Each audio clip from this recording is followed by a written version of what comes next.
Good morning, everybody, and welcome to the 2025 Community Leadership Summit, Communities in Action. I'm Denise Smith. I'm the Executive Director of the Vermont Council on Rural Development, and I'm absolutely thrilled to welcome you to this powerful day of connection, collaboration, and community visioning. We have such a great day planned for all of you, and it's with tremendous effort that we are able to pull this event together. I'd really like to thank our incredible team of staff at VCRD for their work in making this happen. I'd ask them to stand to be recognized, but they're all working really hard. So maybe just give them a round of applause.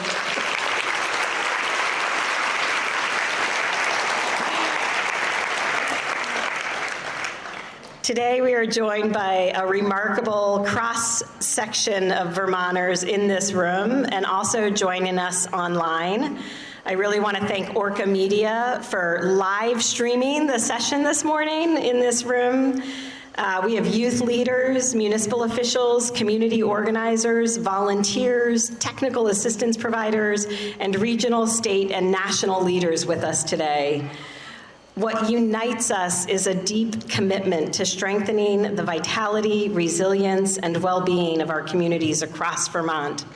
We have over 450 people represented from 140 communities across every county in the state today. Right? Yeah, woohoo, sure. Awesome. We're also excited to welcome our town nominees who are here today from over 30 Vermont towns. They were nominated by the towns where they live and are here today as part of an effort to recognize their various leadership roles in their communities. If you are a town nominee, if you could stand to be recognized, we'd love to give you a little recognition for your nomination. Woo!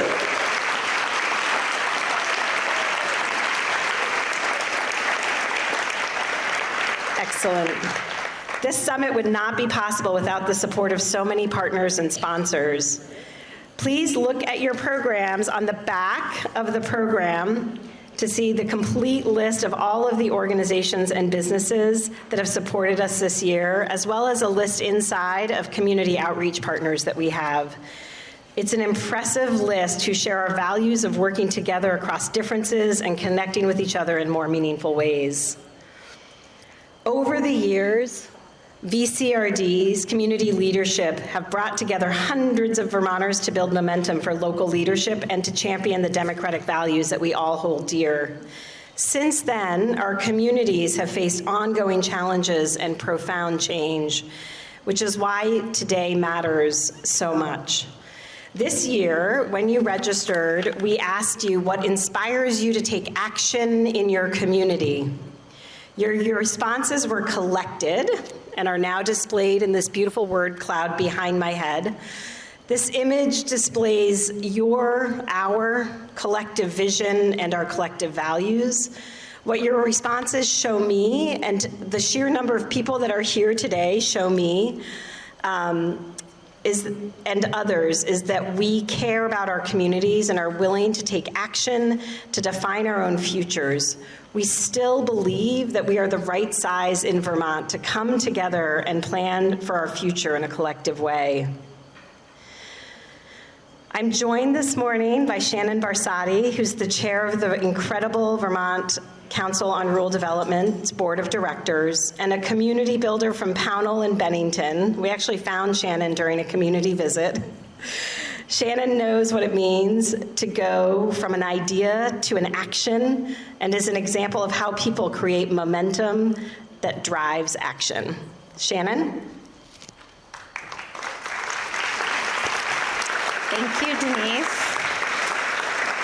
Good morning, everyone. All right, I'm waking up from that drive from Pownell this morning. So it's an honor to be with you. Kiss the mic. I really have to kiss the mic. Okay. It's an honor to be with you here at the Vermont Community Leadership Summit. I look forward to this event every year because it's a celebration of what makes Vermont truly special. Our deep commitment to community and our belief that the best solutions come from the ground up. VCRD's work across the state often begins with the question, what do you want to build together? And this is important because it places trust in local people. It invites us all to step up as leaders in our communities. By listening deeply and helping rural communities shape their own futures, we're reminded that leadership doesn't live in distant offices. It lives in our town meetings, our general stores, our school gyms, and our local libraries, and in all of you who are here today representing your community. This is a room full of doers, and when a challenge shows up, so do we. Whether it's recovering from floods, addressing housing shortages, protecting our working lands, or building up our downtowns, our strength is in our ability to come together across differences and take action. So enjoy your time here today, learning and connecting with the next generation of Vermont leaders. And thank you for your leadership and your passion and your commitment to Vermont's future.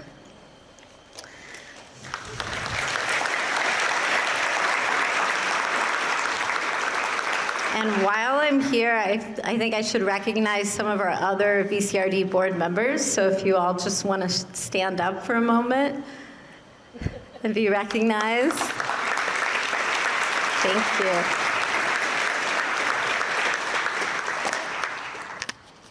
Thank you, Shannon.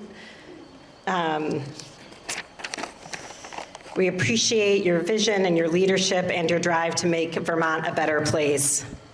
As I said in my opening remarks, none of the work at VCRD happens in a vacuum. We are tremendously dependent as an organization on symbiotic and mutually reinforcing relationships with many partners across the state, many of whom are here today. One of our longstanding partners over the years has been with Front Porch Forum, whose mission it is to help neighbors connect and build community. Started in 2006 by Michael and Valerie, FPS have been a tremendous asset to supporting local cohesion and connection and building community leadership skills, and moving people to take action in many towns. Years ago, when I wanted to engage in my own community, I turned to FPF and found a group that was starting to bud called Walk and Bike St. Albans. I think we're in our 15th year now, maybe 20th. I joined many of my neighbors concerned about the same things as me, and we have done a tremendous amount of work to shift practices, policies, and infrastructure to support a more walking and biking friendly community. Please help me in welcoming Michael Wood-Lewis to the podium to share with us a view on how communities are taking action across Vermont.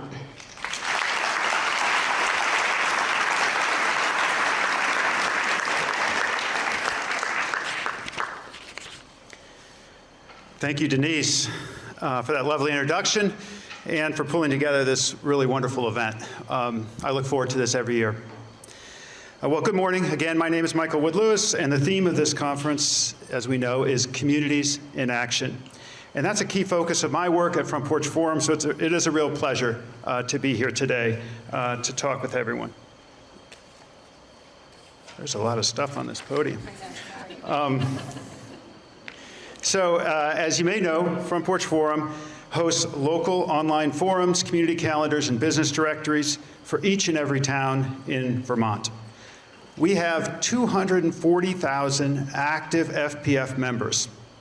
As a point of comparison, Vermont only has 270,000 existing households.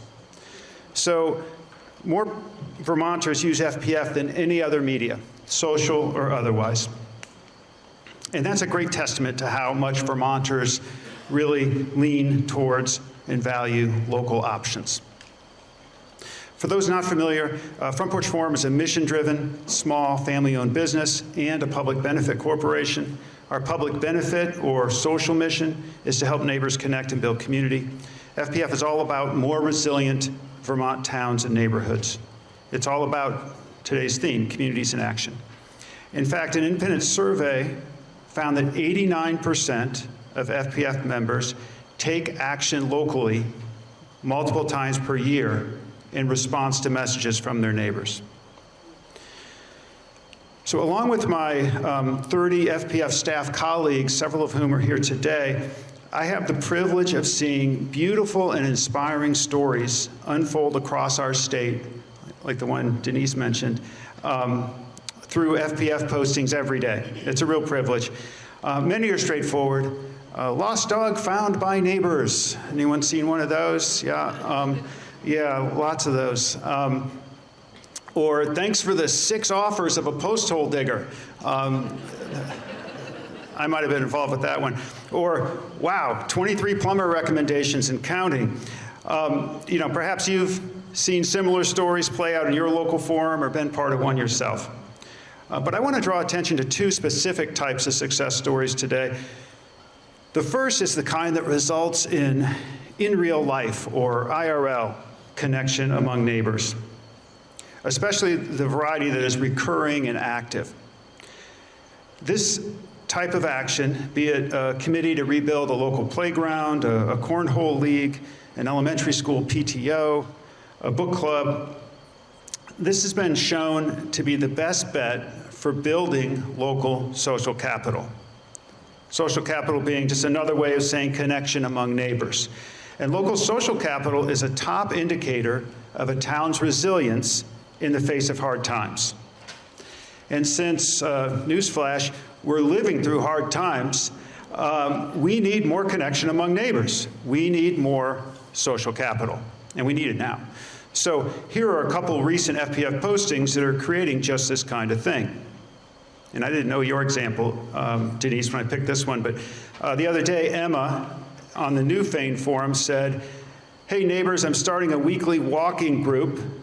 Meet at 5:30 p.m. every Thursday at the schoolhouse. All are welcome. Let's help motivate each other to get some exercise, be outdoors, and to connect."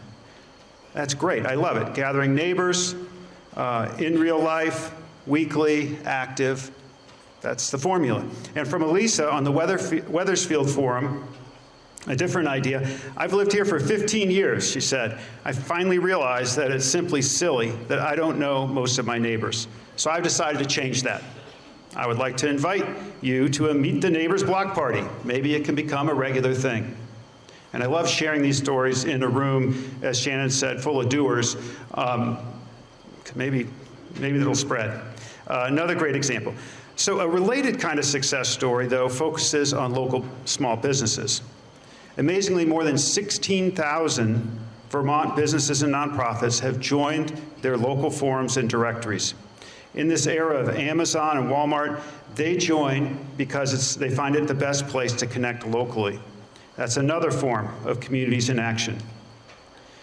Here's an example from a local contractor, Shepherd Stonework.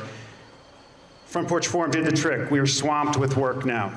We are making appointments into the fall. Also, we've been happy to hear from many old friends who saw us on the forum, so thanks for that too.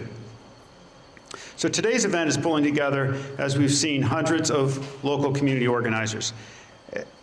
I would like to say that every time one of us helps gather local folks together to work on a project, to learn something together, to have some fun, to protest an injustice, to engage with local businesses, that very act of pulling together neighbors in real life is building local social capital. It's building community, and we need more of that right now. So count each of these examples as a step in the right direction towards communities in action, and let's find more ways to do it. Thank you. Thank you, Michael. It's so incredible to have such an asset in Vermont to help neighbors connect to one another and build something together. Thank you for your partnership and support. I'd like next to welcome Ted Brady up to the stage, to the podium. In addition to being the executive director of the Vermont Leagues of Cities and Towns, Ted is the vice chair of the Vermont Council on Rural Development and the chair of our Board Development Committee, who nominates the recipient of the Vermont Community Leadership Award. Ted. Thank you so much, Denise. She wants the microphone even closer. I'll do my best. First, let's start with my biggest gripe with Front Porch Forum.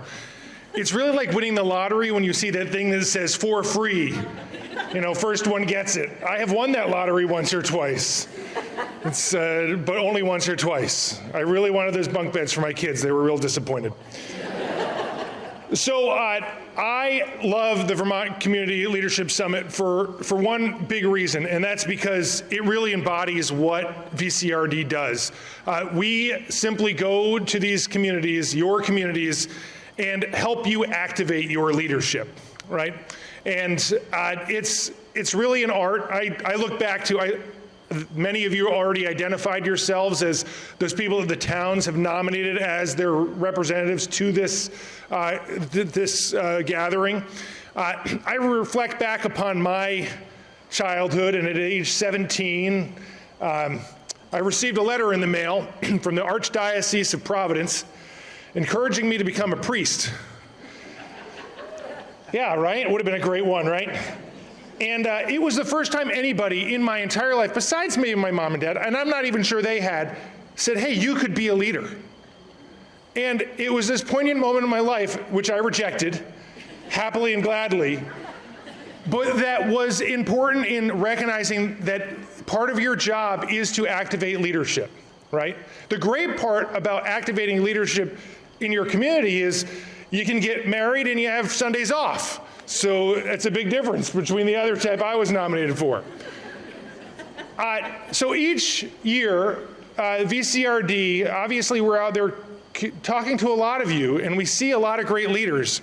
And occasionally, we have an opportunity to recognize a leader and bring them forward and point them out as a great beacon of shining sun for communities across Vermont, and hopefully inspiration for all of you. And that's through our Vermont Community Leadership Award. The Community Leadership Award is awarded to somebody who represents three key criteria. One, volunteer local, well, I just messed it up. One is local service. Two is volunteer. And then three is they had to have a transformative impact on their communities, right? Kind of a big Herculean task in today's society. Past recipients of this award last year include Charlie Hancock from the town of Montgomery. Charlie, as the select board chair and as a community volunteer, has managed to help his community realize the dream of bringing water and wastewater to their village. A $20 million project for a town of about 1,000 people. That's a big Herculean transformative impact. Other wonderful people include Shannon, who you've already heard from this morning. Shannon was the director of our community visit process in Pownell that helped them transform their community and make some interesting things happen there. Emily McClure in Craftsbury. Some incredible people have received this award. I'm not going to give the award, I'm not going to tell you who it is, because I'm going to let I think our video speaker tell you who it is. But before doing that, I was asked by somebody in this audience to do them a birthday favor, and I'm forced to do it, as you know. Talking about community leaders, a select board member from Stowe, Beth Gadboy. Did I get that right, Beth? Gadbois, how dare I say that? Gadbois, sorry, Beth. Turns a milestone birthday tomorrow that I can't tell you. And I can tell them at 60, the big 6-0, Beth, right?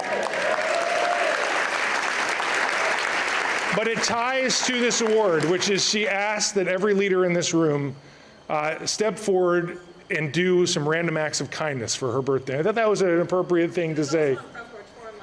It was also on Front Porch Forum last Thursday, in case you can't hear it. But with that, let me turn things over to Senator Welch virtually, who's going to share our award winner. I am really excited to congratulate all 11 of Vermont's long-term recovery groups on receiving VCRD's Community Leadership Award. You know, after the 2023 and 2024 floods, both on the same day, you came to the rescue of Vermonters across the state, and they really needed your help. From Curve in the Northeast Kingdom to Montpelier Strong, to Barry Up, Upper Valley Strong, Black River Valley Resources, Mountain Town LTRG, Rutland County LTRG, Hope Coalition, Recovery After Floods Team, Waterbury Crew, and Lamoille Area Recovery Network. Each of you has done extraordinary work to help your neighbors in need. And I gotta tell you, FEMA was there, but you're the ones who really helped, not just with material recovery, but emotional support for your neighbors. And what's amazing about Vermont, I think we all know, is the generosity that neighbors have to help their neighbors. People in Vermont don't sit back. They don't wait for others to help. Vermonters, all of you, step up and meet the challenge. That's what you've done. I'm so proud, so proud. Vermont's long-term recovery groups are the local unsung volunteers who help people in need with whatever they need. You've provided food and housing, home repair, and construction services. You've connected neighbors with community resources. And most importantly, you've provided a listening ear and a shoulder to lean on. You've helped people deal with loss and with their grief. You've helped people get back on their feet. You've given people hope and made Vermont resilient and strong. Flood recovery takes a long time, and the work continues long after everyone else is gone. You have stayed the course, and we are so indebted to all of you for doing that. And I am very pleased that VCRD is recognizing all 11 long-term recovery groups for your service. It's a recognition well-deserved.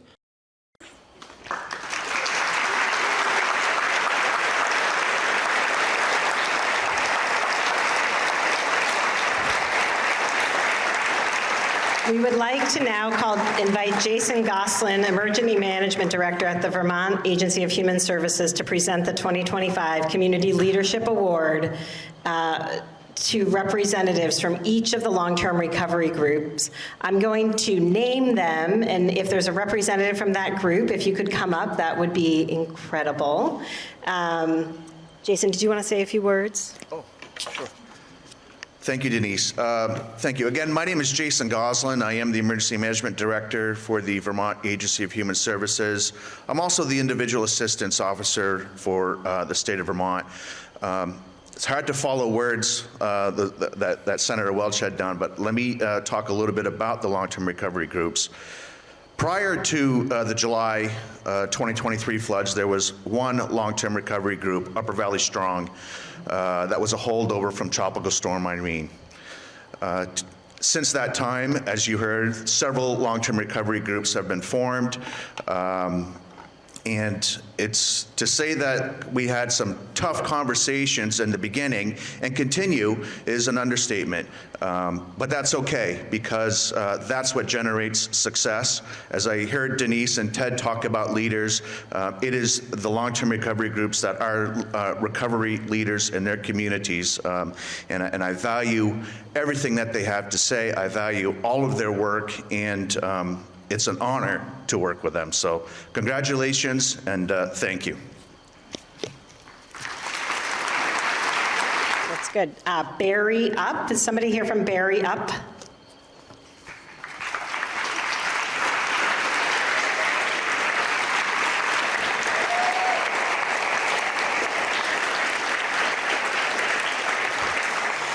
Community Resilience for the Waterbury area crew.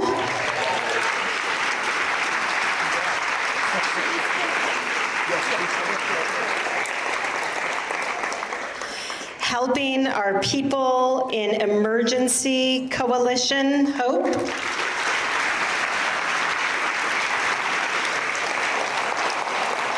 I think this is my favorite name. The Kingdom United Resilience and Recovery Effort, CURVE. I don't know if anybody's here from there. Oh, there it is. The Lamoille Area Recovery Network, LEARN.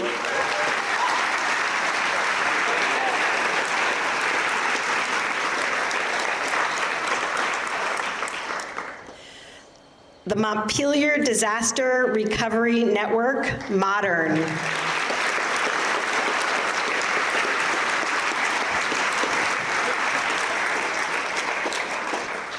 You want to grab it?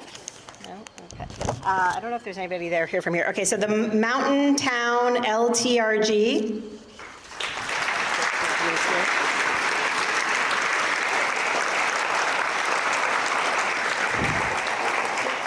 Recovery After Floods Team, RAFT.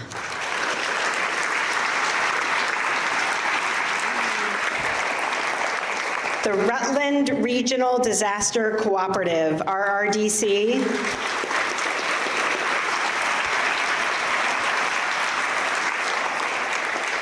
Upper Valley Strong.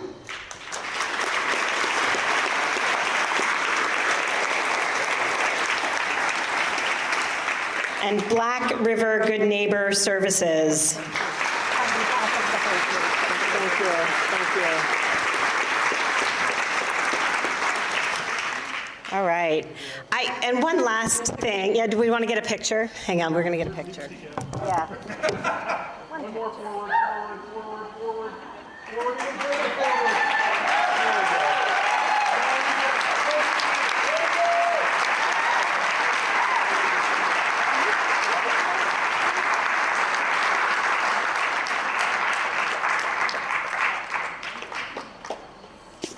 Thank you all. Congratulations on receiving the 2025 Vermont Community Leadership Award. We typically, once in a while, we give it to a group of people from one town, but this is the first time I think we've ever done this, and it really is an attribute to the incredible work of the volunteers and the people that have stepped up for their neighbors in need. So congratulations once again. Incredible work.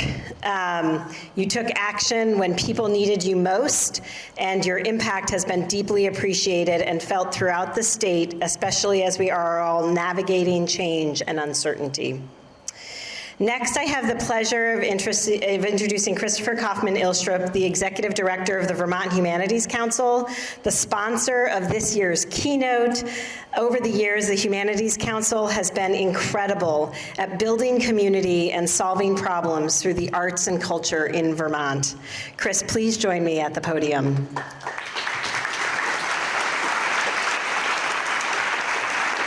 Thank you, Denise. I'm so excited to be here. It's always so great to be at this summit. We're so glad to sponsor it every year. There are so many friends here.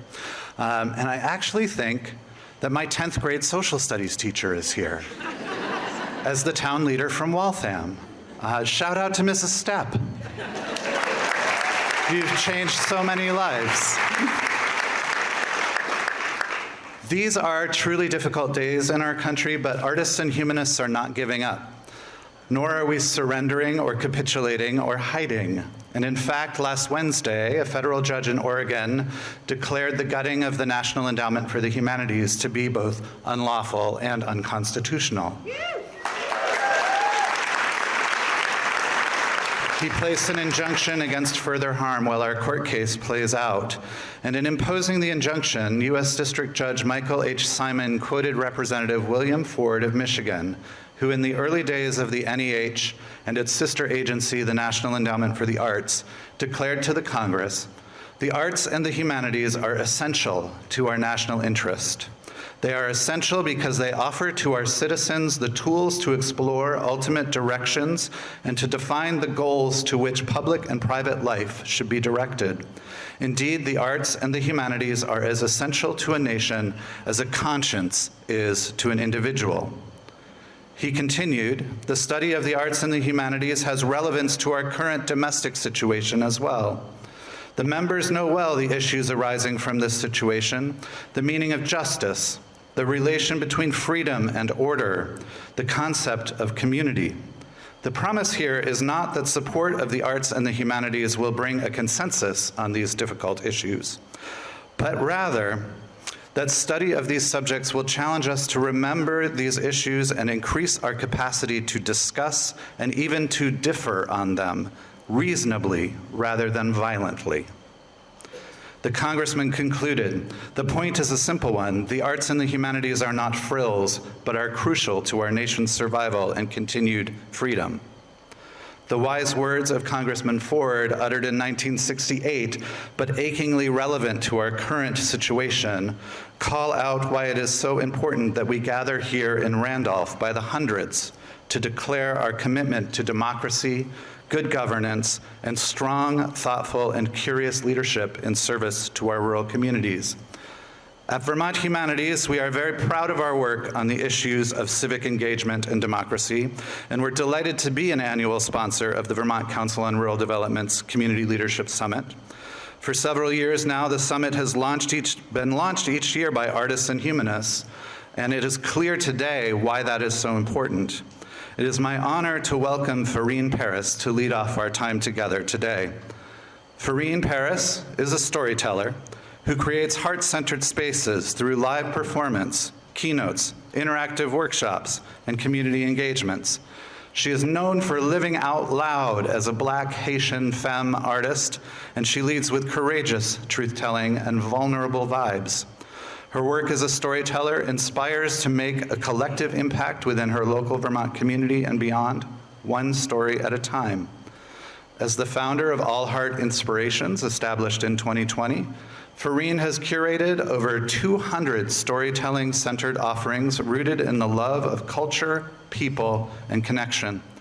Highlights include emceeing story slams, leading storytelling workshops and artist residencies, and guest appearances on several Vermont Public programs, including Brave Little State, Homegoings, and Vermont Edition, as well as 7 Days Stuck in Vermont. Her feature on Homegoings was in fact nominated for a New England Emmy in the Best Interview and Discussion category. Farine believes that we all have stories worthy of sharing, and she invites you to reflect, what's yours? Please join me in welcoming artist, creator, humanist, and storyteller Farine Paris to the Community Leadership Summit.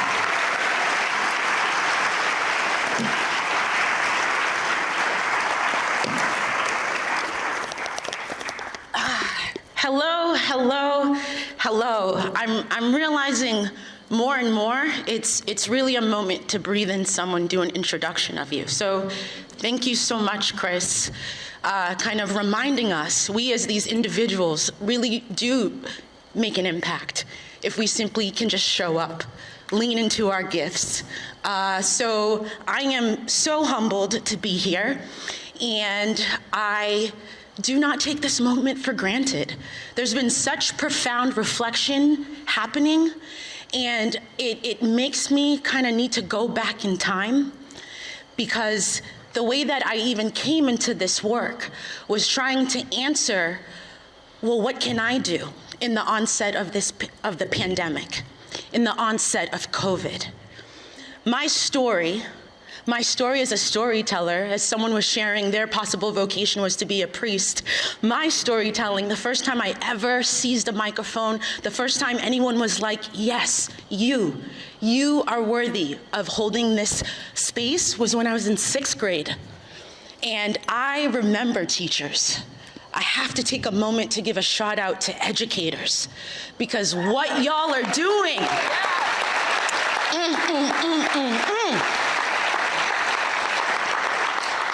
I'm a parent of 2 children, and when things shut down with schools, man, did I get a humbled lesson in what educators are doing. Not that I didn't know, not that I wasn't aware, but sometimes when you know, you know.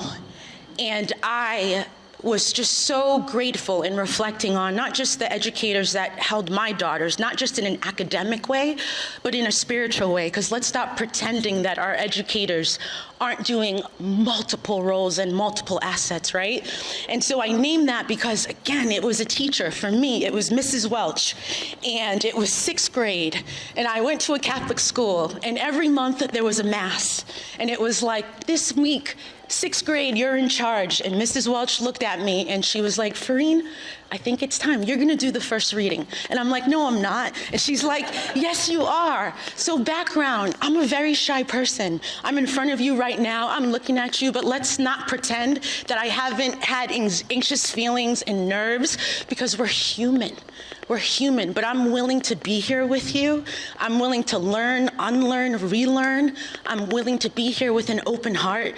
And I'm reflecting on Mrs. Welch, because I was like, I don't speak in front of people. That's just not my jam. It's kind of scary. And she was the teacher that I hung out with after school. She was the teacher who I felt really at peace visiting once the wild school day came to an ease. And so she saw me. It's not even just she saw me, she witnessed me. I want us to breathe in those 2 words, right? You can see someone, but if you're seeing them, possibly, you're still seeing them in possibly the way your perceived reality wants to see them. But when you witness somebody, For anyone who's felt blessed to be like, you witnessed me. It just feels different. And Mrs. Welch witnessed me. And it was clear that I had a lot to say. I was just nervous to say it in front of people. I mean, just context. My schooling at that time felt like this room. I feel really obvious standing out in a sea of whiteness.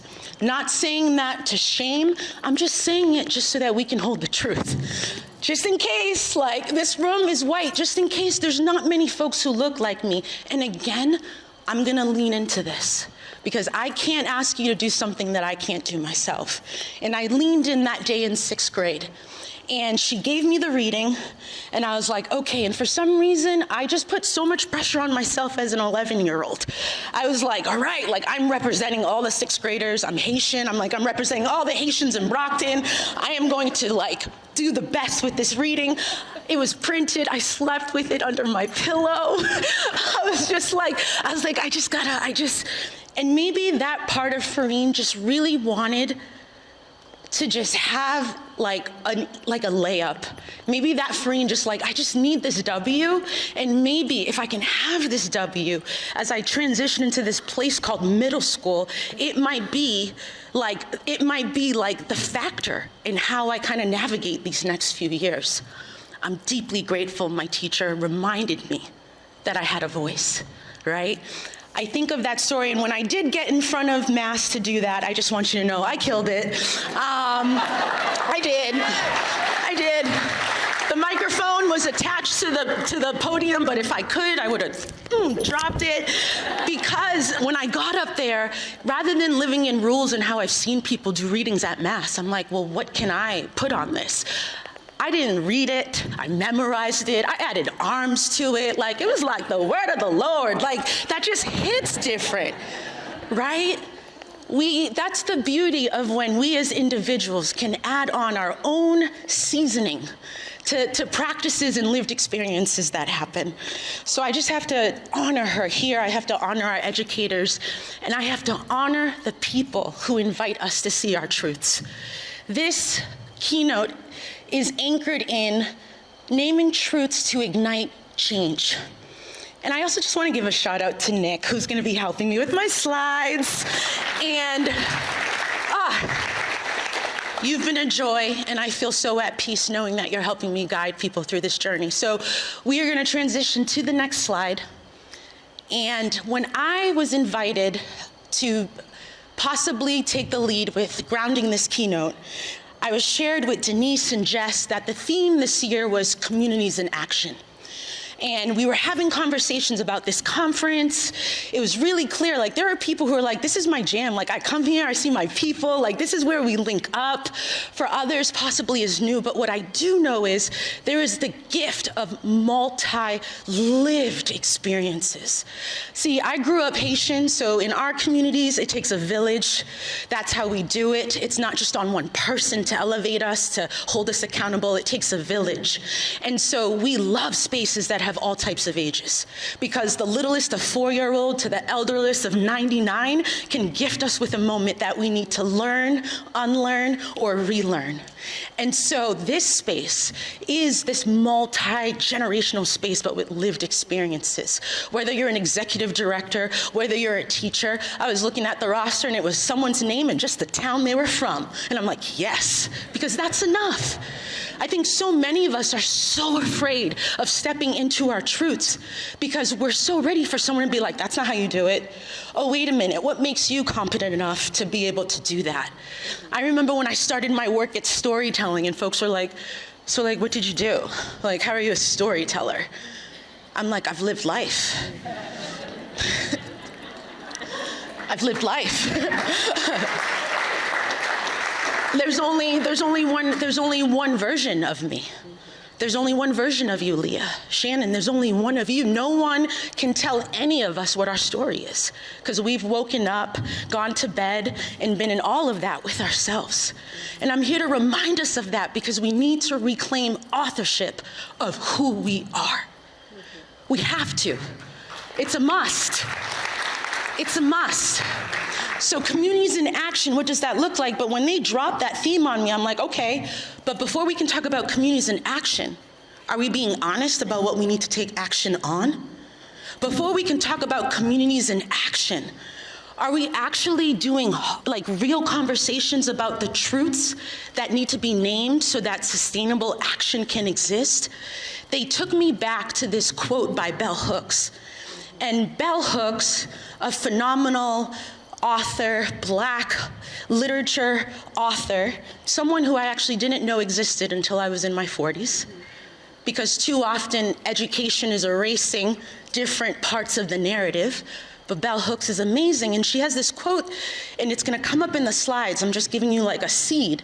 But she talks about how the heart of justice is truth-telling, and we as a collective need to start living in what reality is versus the perception of what we think. So that's kind of gonna be the theme that anchors us, because I think, yes, we're doing great work.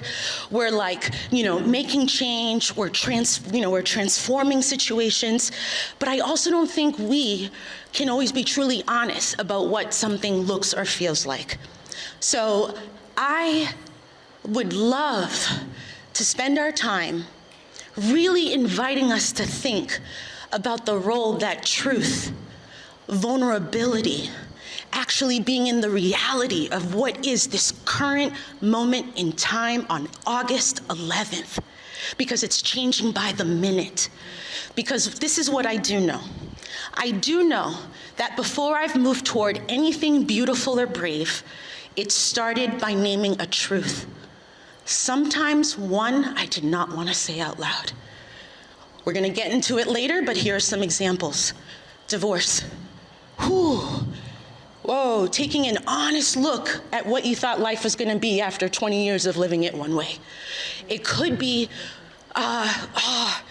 maybe this teacher is right. Maybe my child actually does need more services. It's not a reflection of me as a mom. If I'm being honest here, this is what they need in order to be able to move forward.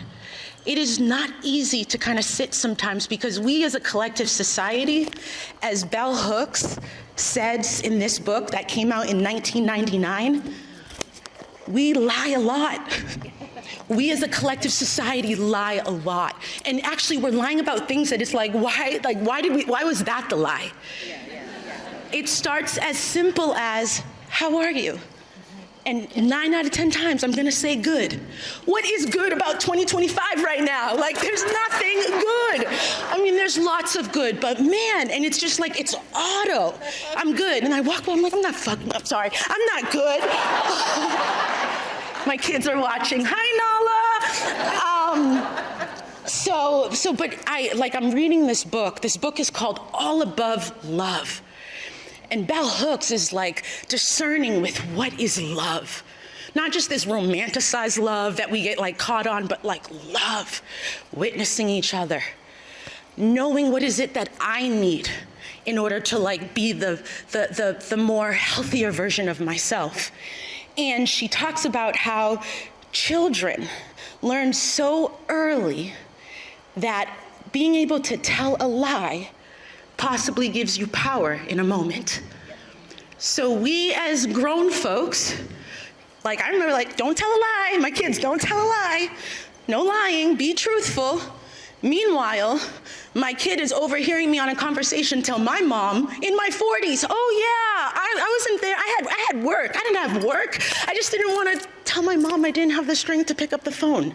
And they'd be like, why didn't you just tell her what you were really doing? And I'm like, she's my mom, and she's gonna think that I don't want to create space for her, but I'm just tired. And I go, but you can tell me the truth. Don't ever feel like, I'll understand.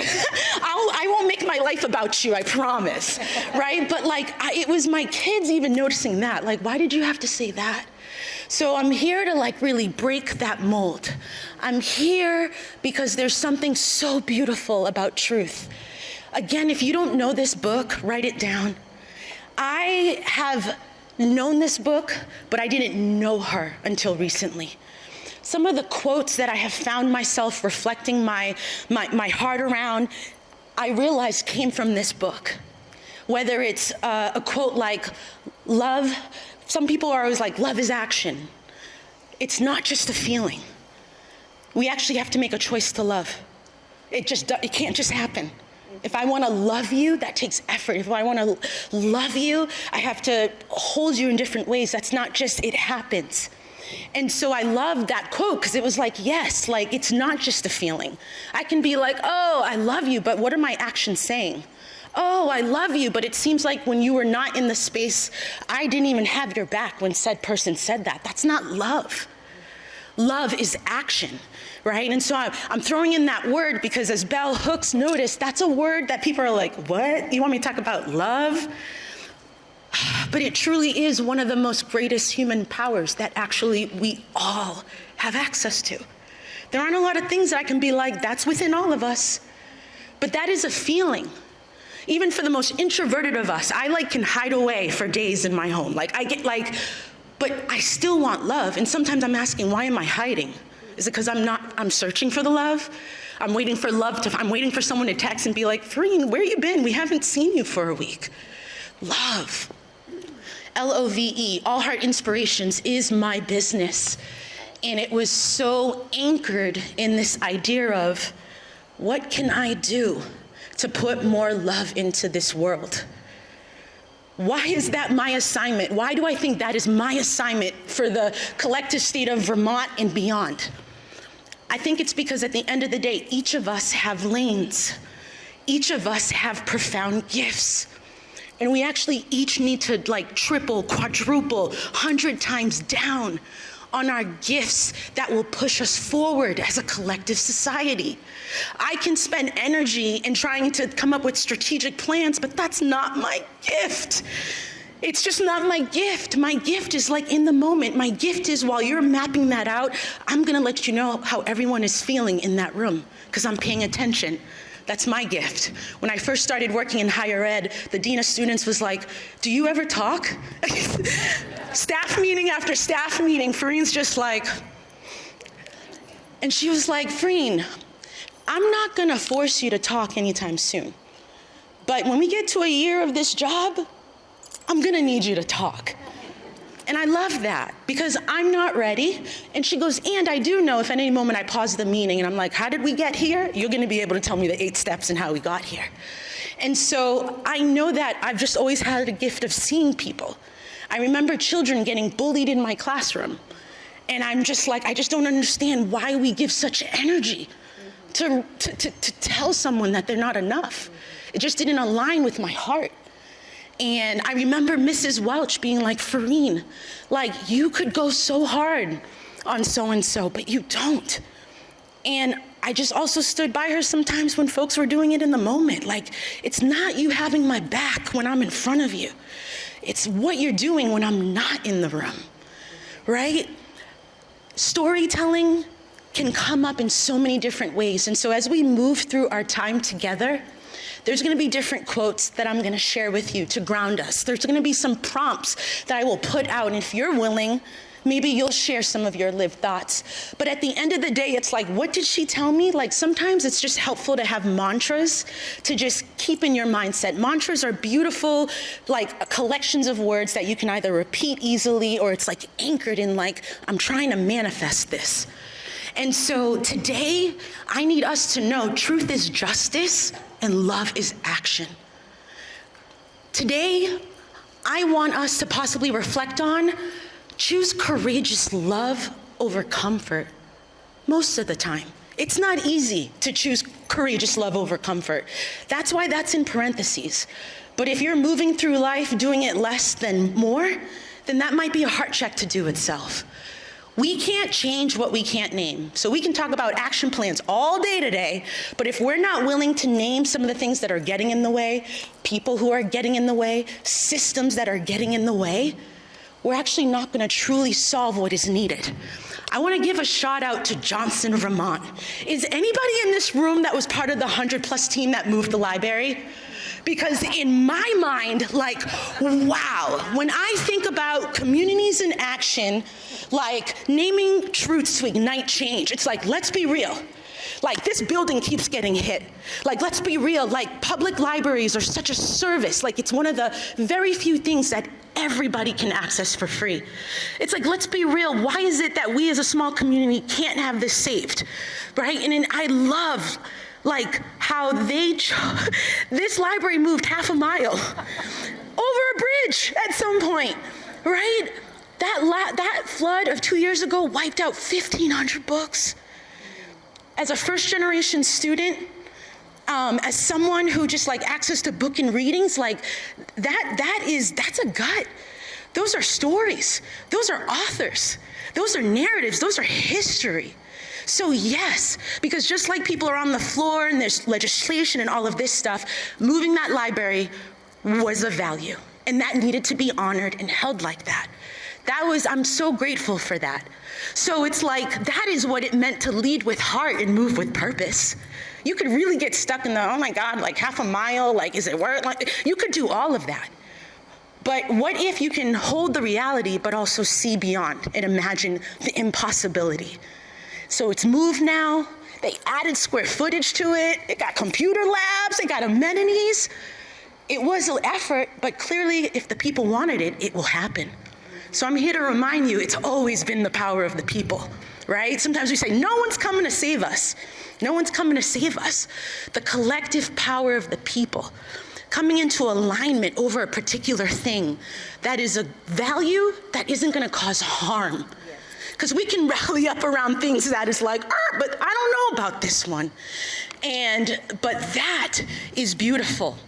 And so this idea of keeping it real or keeping it moving. And I don't mean that as a disrespect, but I think at this point of where we are in life, we can't just keep giving energy to something that's not going to be reciprocal.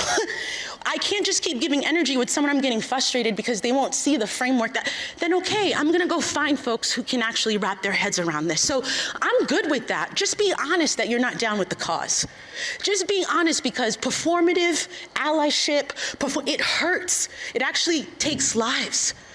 I say that as a Black woman living in this body, aligning myself with projects or people who ended up being performative and exploited me as a Black woman for my knowledge and wisdom, and to uplift them to get things costs lives.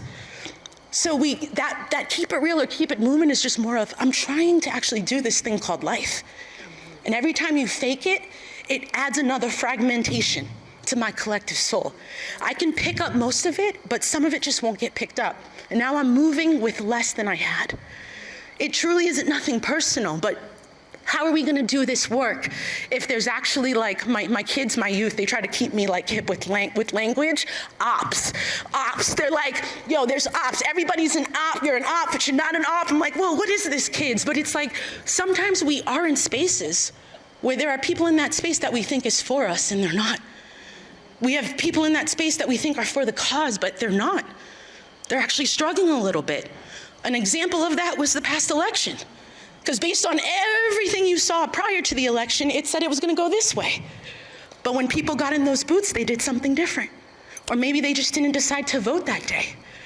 I'm not saying it's why. I used to work in higher ed, getting college students and what it means to be in alignment with what you knew. So, but what would have happened if before the election, we could just be honest of where we were? Like, okay, like this is the part, I'm not gonna lie. I am struggling with what it means to vote in a woman. Oh my gosh, thank you. So let's talk about that. I am struggling with what it means to vote in a Black person, because I actually could have a heart-and-heart conversation with you with why you're struggling. Because Black women are not seen as human.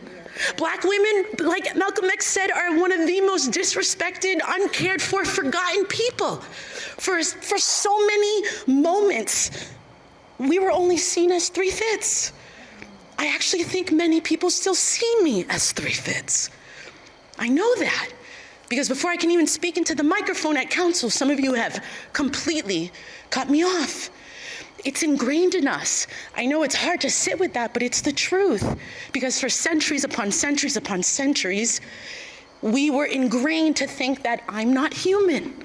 That is something we have to unpack and get real with for us to actually move forward, or else anti-Blackness stuff will continue to happen. Nick, we're gonna move on to the fourth thing. So when I was invited to do this keynote, this was the quote that came to me sitting with Jess and Denise. The heart of justice is truth-telling, seeing ourselves in the world the way it is rather than the way we want it to be. More than ever before, we as a society need to renew a commitment to truth-telling. More than ever, because I'm just like, look what would have happened if we just told the truth. I'm a divorcee. I can't believe it. I'm like, oh my God, I got the D letter on my back. No way. My past partner, it was profound. It was profound for 18 years, and then, choop, it wasn't. As I learn more about perimenopause and stuff, I'm realizing, just to take a moment. Yes, for folks who may not be aware,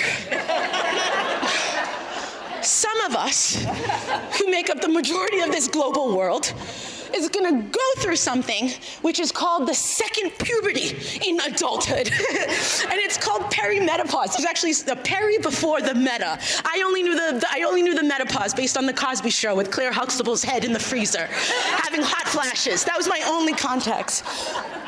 But I'm saying that because it actually makes sense.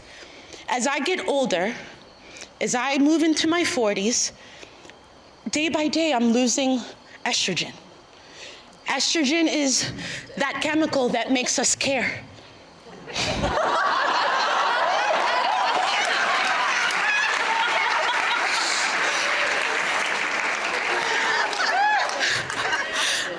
Was blown when I heard this podcast on Vermont Public with Myra Flynn on homegoings.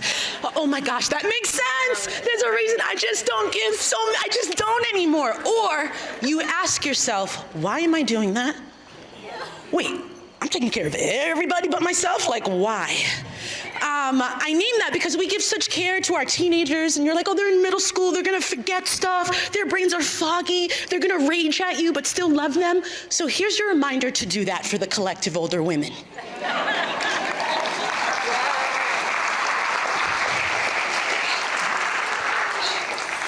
We're being truth about what's happening. There's a reason why we're being like, I'm now the first lady in my show. There's a reason why I'm like, I've lived for so many years and I need to claim this for myself. There's a reason. I'm not raging. I'm not a bitch.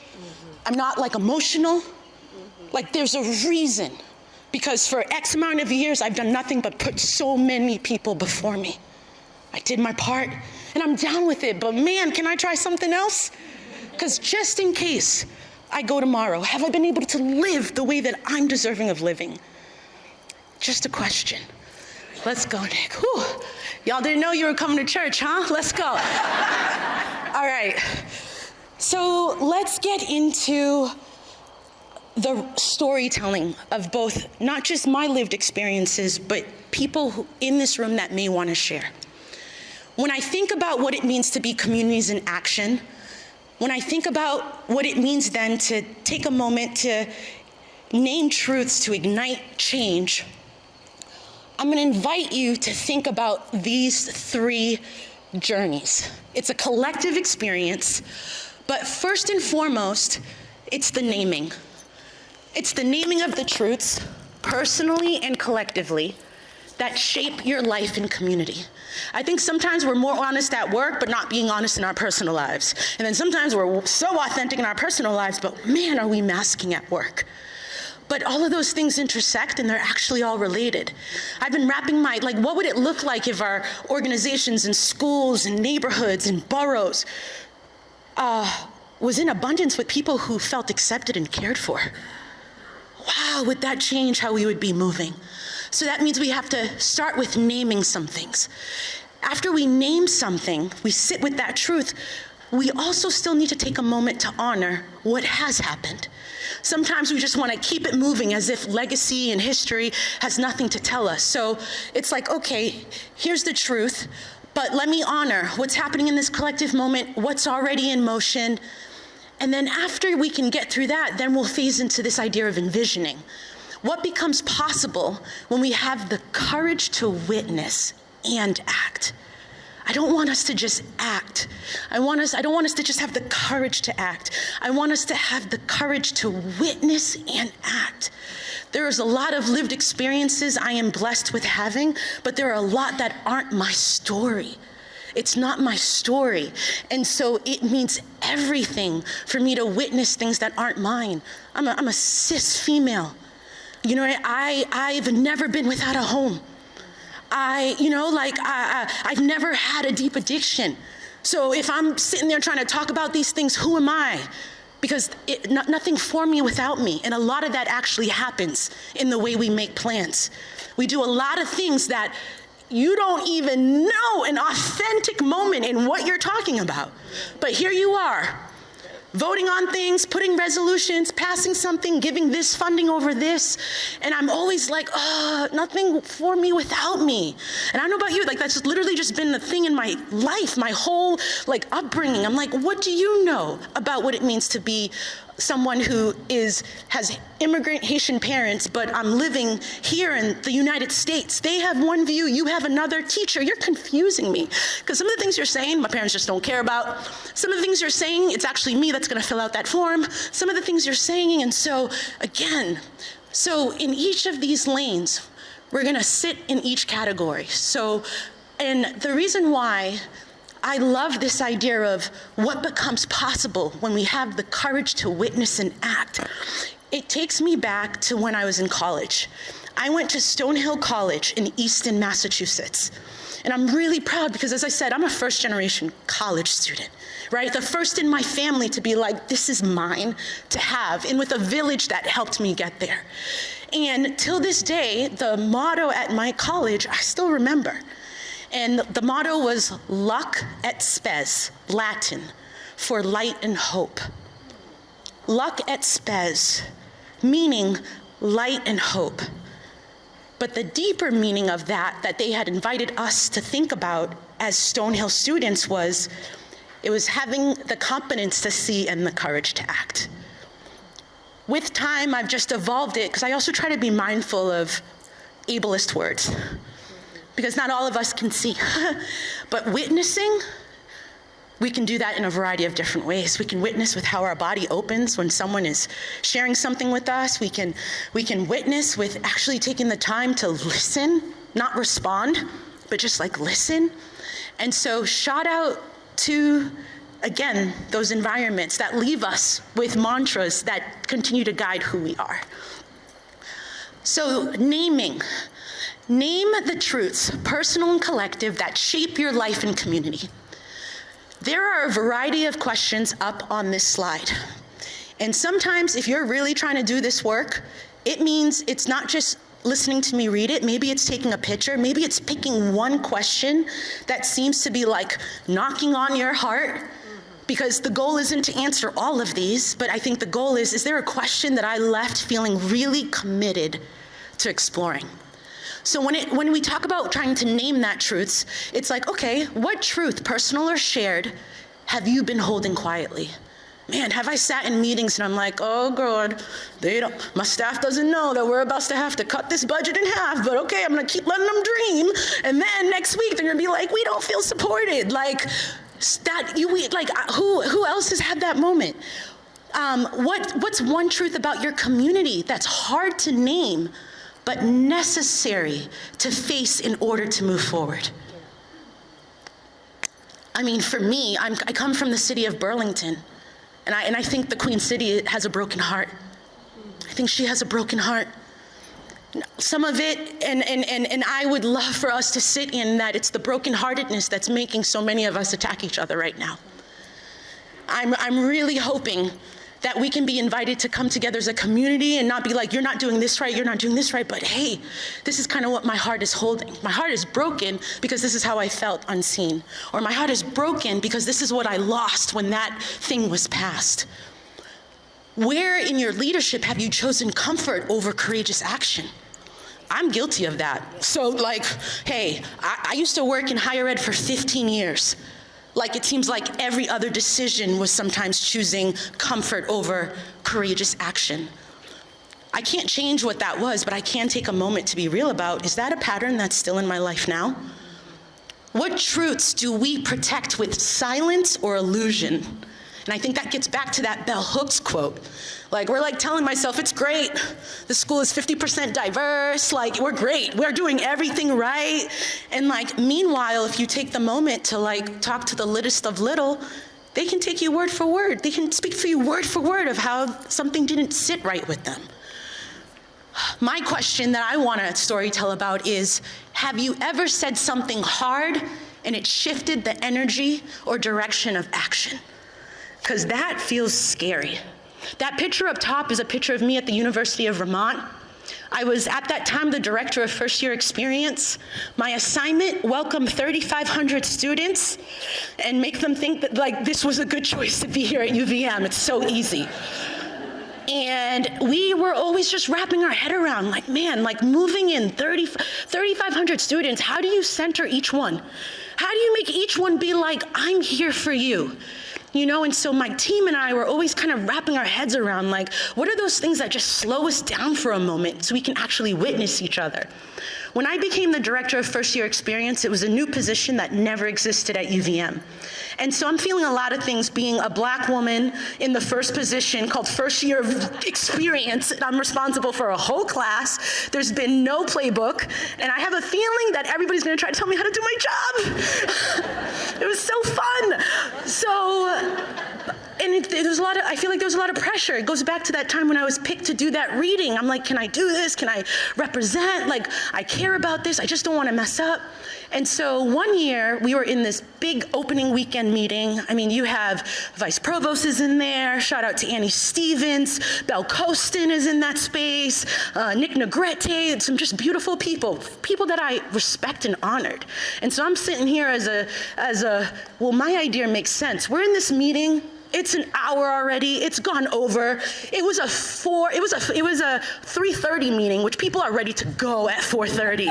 And we have yet to solve the issue, which is we need to do something different at opening weekend. Like we're missing something. Like, what can we do? And I felt like I was that 23-year-old version of myself in higher ed. Like, I'm just listening. I'm like, that ain't it. I'm like, And it's like, Farine, say your thought. I had it the whole time. The whole meeting end, they're like, all right, y'all, it's time to wrap up. So if no one else has anything to say, and I was like, and they're like, are you kidding me? And I go, so what would it look like if at summer orientation, when these students come, we switched the idea of the keynote and we turn it into this thing called I Am UVM, and we invite them on postcards to write one thing they're bringing to the community. I'm saying this because I don't want to be that person that was like at my last school, but there was something that we did in retreats, and I'm just wrapping how we can make it more accessible but still do it.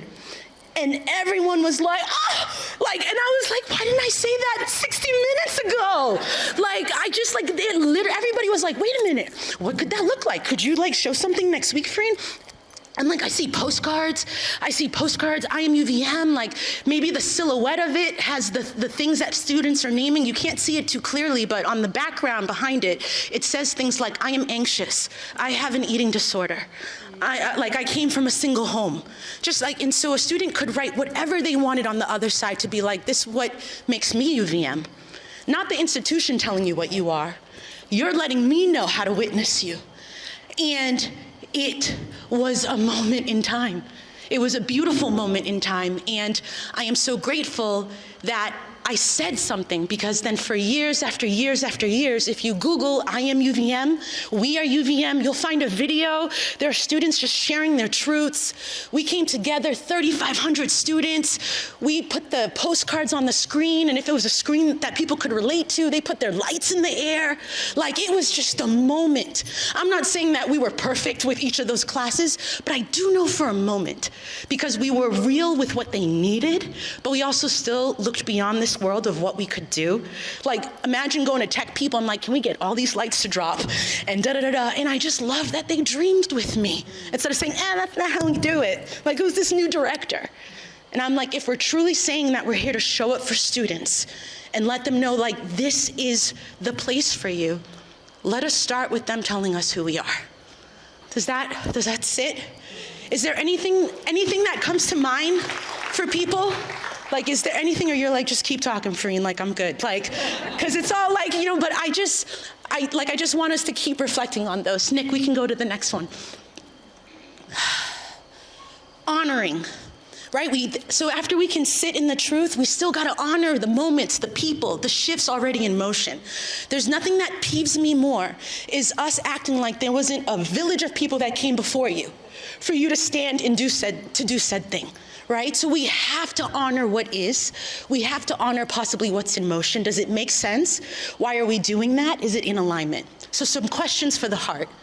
What has truth-telling made possible in your life or leadership? Who in your community has molded courageous truth-telling for you?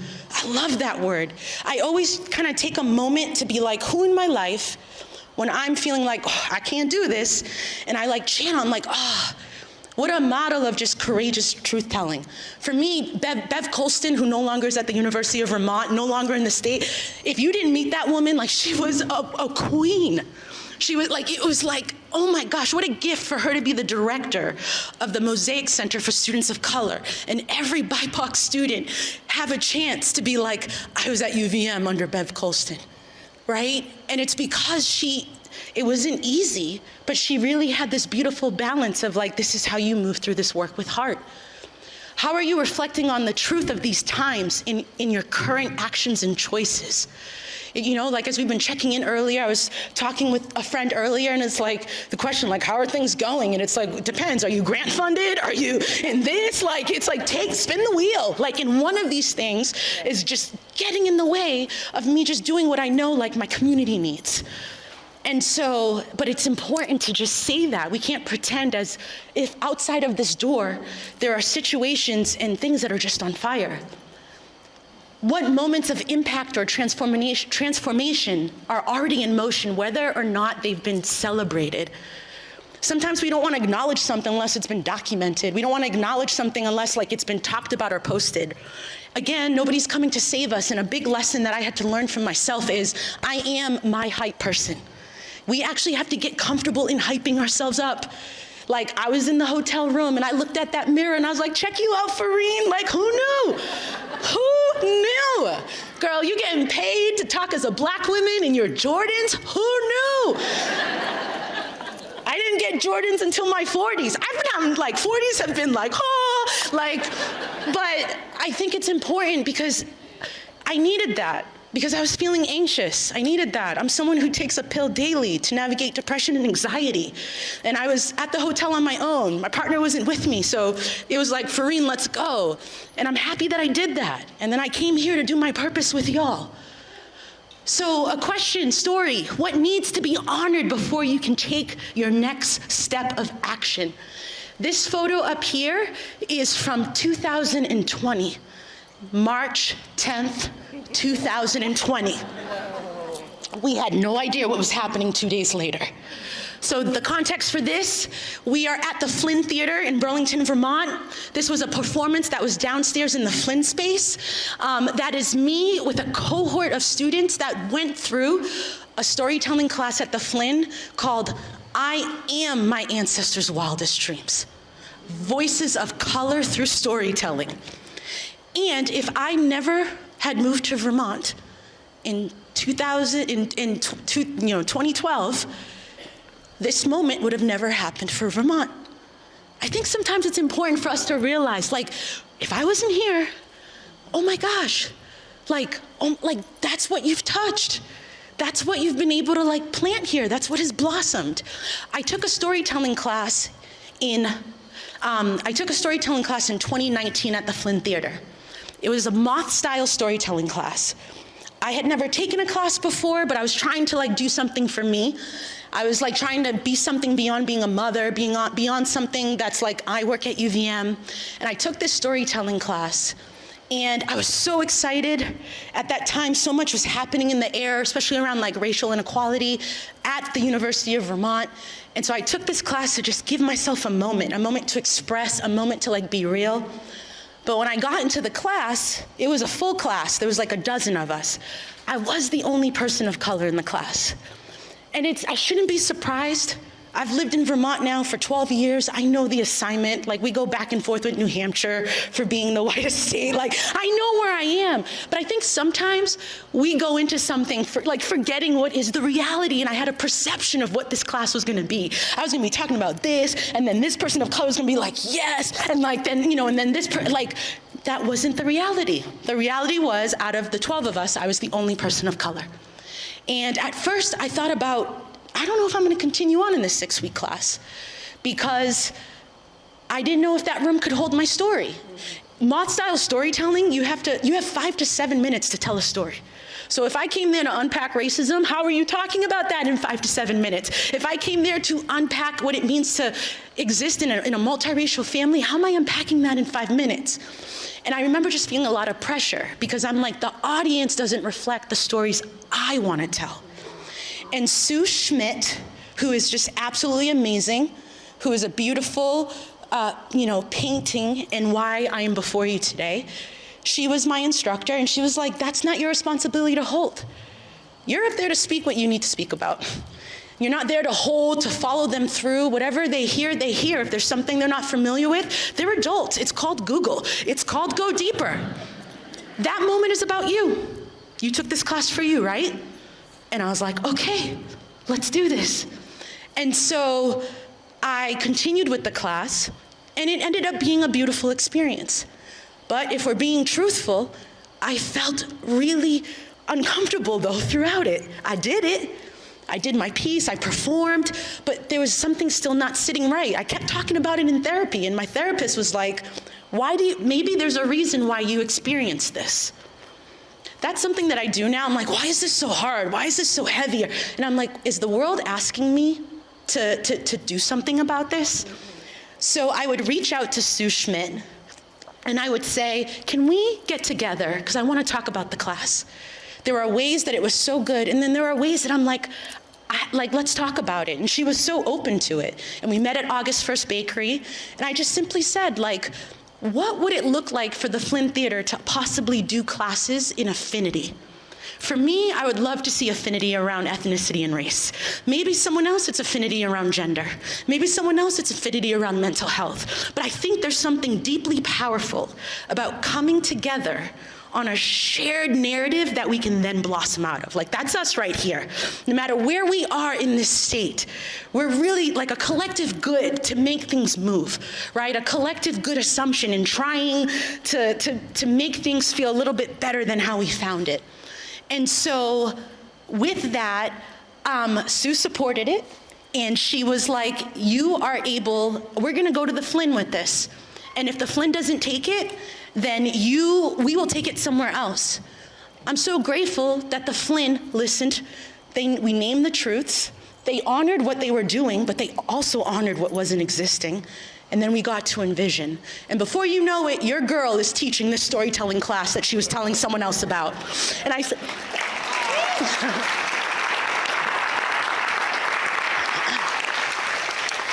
I didn't go into this being like, you're not doing this, Flynn, and you can do better this, but I was saying, it didn't feel as easy to be in that class. That's just my truth.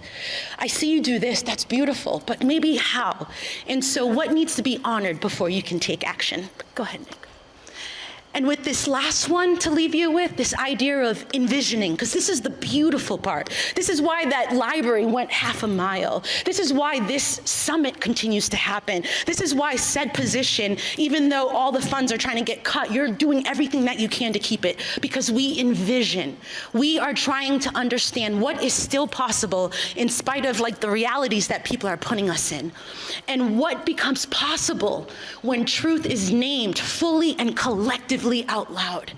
I am going to always be somebody who will have unapologetic reflections of how much we as a society need to prioritize, for me, as Black joy. If no one, there's not many people being like, that's my lane, let that be my lane.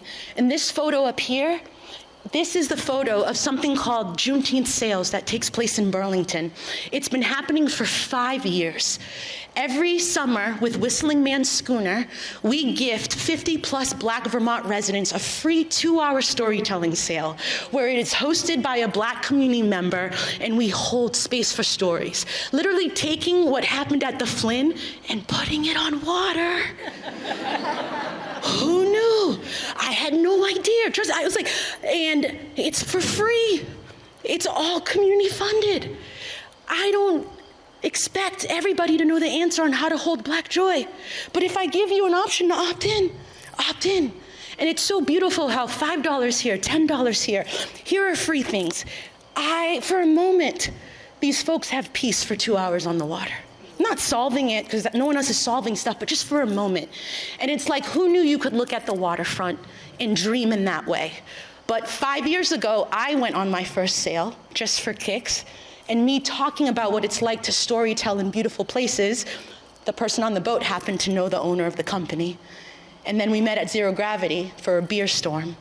5 years later, we're doing sales upon sales, and this is the moment I want to hold you with, because this is not just Black history, this is Vermont's history. You tell me what other organization has 300 plus increase the efforts of Black people getting on the water. I'm not gonna allow folks to erase that this is happening and it's beautiful. And when we think about like honoring Black history, we're honoring that, wow, here in Burlington, our community comes together to gift this, right? Because our collective responsibility on joy for each other is a thing. We are at time. And I'm gonna honor that because there's breakout sessions that people have put beautiful intention and time on. And so I was told that I have 5 minutes, so we're just gonna, I can go 5 minutes over. Go to the next one. Go to the next one. Please and thank you, Nick. Go to the next one. We can click. Hi, Nick. Go to the next one.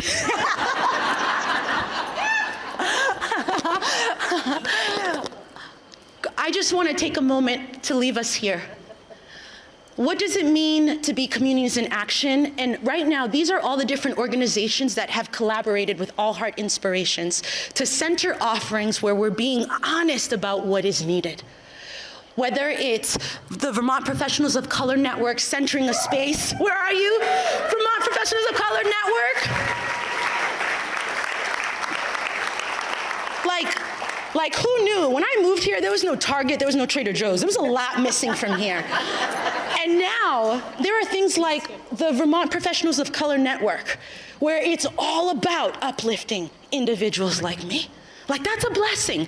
It's a village. It's a village. Or whether it's like the libraries, again, back to libraries being like, we are supposed to be that haven for people to access whenever they want. And it was so awesome to collaborate with the library in Montpelier and centering this artist residency that asked us to say, just like a book, I'm more than my cover. Too often in this world, people don't even go beyond our book cover. They don't even, maybe the few first couple of pages of our story. But if people took the time to get in the pages, to actually witness us, this world, I think it could be a little bit softer for all of us. Thank you so much.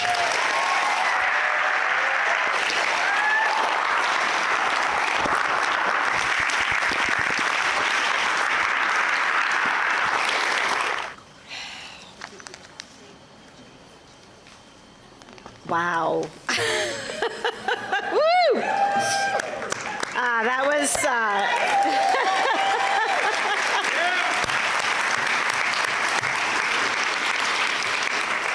I knew when I met Farine for coffee that day, I was like, this is going to be incredible. So thank you so much. It was life-changing.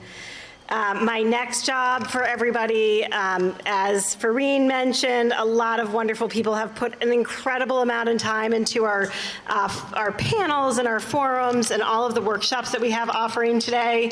It is truly a remarkable amount of work that goes into this.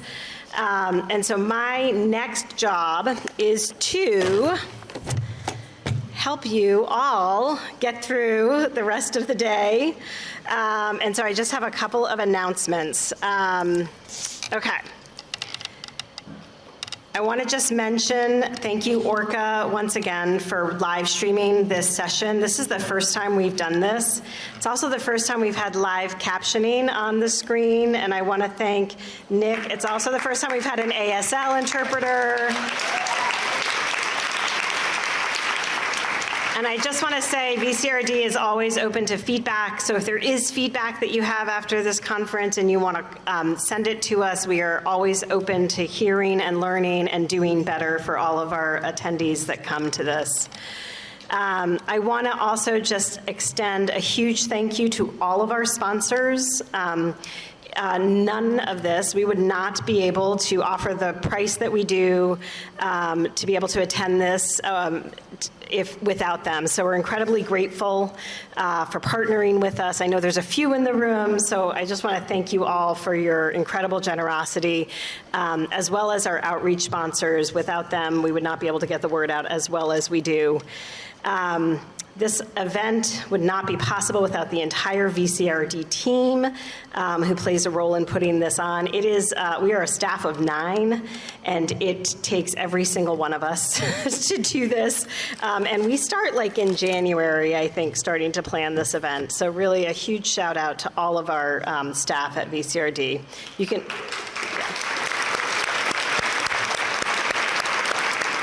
We also rely on a group of partners as our advisory committee, and they help work with us. They help us come up with the theme. They help us come up with the workshops. They're really connected to a lot of communities, and they give us ideas on everything that we should put into the day. So a huge shout out to them. I also, the Vermont Professionals of Color Network is here today in the back of the room. They also have a BIPOC space. We did have to move the room, so it's in Conant 106 now. And that's going to be open from 12, it's going to be open all day and staffed from 12 to 4 today. And it's open for Black, Indigenous, and other peoples of color. And VTPOC has a table in the back of the room as well. So they're waving. Thank you very much for being here today. You may have noticed there is construction on campus today, and so we have had to shift some of the places that we're going to be collecting for our workshops. We have this incredible, if you haven't seen this, we didn't print, but we have this incredible, this is new this year, and it's really great, but it has all of the names of the rooms and then the workshops that are in each of the rooms. There is a bit of a shift that's happened over at Conant, but the rooms are all marked, just so you know. I think it's 101 that had to change to a different room, but the rooms are marked over there. Okay, lunch, that's my last thing. If you haven't already checked in, make sure you do that if you got here late, but also get a lunch ticket for either Judd or Maury. We're trying this out this year, something new. If you're going to the dining hall, you should have a pink ticket, and you should just see, like, based on the map on the back of this, which dining hall you're going to be closer to before or after your session. And if you want to eat over here, it's a white ticket. Food is exactly the same in either place, unless you have dietary restrictions, and then those are going to be over at the dining hall. And if you have dietary restrictions and also need accommodations, we can bring that food over here. So just let Margaret know in the back of the room before you leave at this break. Okay, I think I'm almost through it, you all. Okay. After your last session, we have ice cream. So instead of a beer storm, we can have an ice cream storm, I guess, at the end of the session. And I'm going to end with this. A vibrant democracy depends on people like you, people who step forward, sometimes in small ways, sometimes in big ones, to help move their community forward. Local leadership is the foundation of unity, direction, and progress. And it's the reason that we're all here today. So grateful for your presence and your energy and all the ways that you're showing up for your neighbors, for your towns, and for Vermont. Now let's get to work. Have a great day together. And I think we're going to break. You have until 10:45 to get to your session, so about 5 minutes. Have a great day, everybody. We'll see you at the ice cream social.